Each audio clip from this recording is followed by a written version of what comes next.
दोस्तों आज मैं आपको बताने वाला हूं 3 ऐसे हाउसेस के बारे में।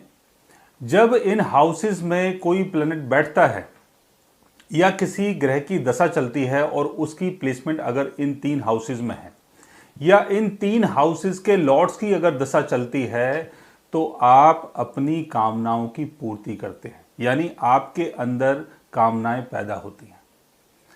और बिना कामना के जीवन भी क्या जीवन है। अगर आप जन्म लेके यहाँ पर आए हैं तो कामना की पूर्ति कीजिए, अदरवाइज कामना की पूर्ति अगर नहीं होगी और मन के अंदर अगर कामनाएं बची रह जाएंगी तो आपका जो जन्म है वो फिर दोबारा से होगा, यानी बार बार होगा।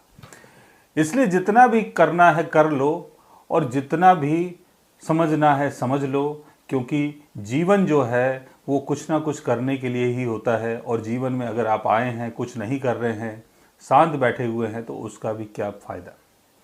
तो ये 3 हाउसेस ऐसे हाउसेस हैं, जब इन 3 हाउसेस में कोई ग्रह बैठता है और उसकी जब दशा चलती है तो आपके अंदर कामनाएं पैदा होती हैं।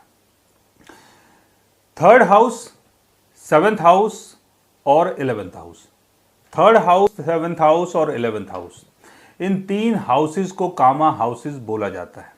इसलिए जब इन 3 हाउसेस में अगर राहु की प्लेसमेंट होती है तो बोला जाता है कि राहु यहाँ पर बहुत अच्छा रिजल्ट देता है, क्योंकि इंसान राहु के कारण कामनाओं की पूर्ति कर पाता है। क्योंकि राहु आपके डिज़ायर को एम्पलीफाई कर देता है और ज़्यादा इच्छाओं को भर देता है। और जब राहु की दशा चलती है तो आप अपनी कामनाओं के पीछे लग जाते हैं, यानी कुछ ना कुछ आपको चाहिए।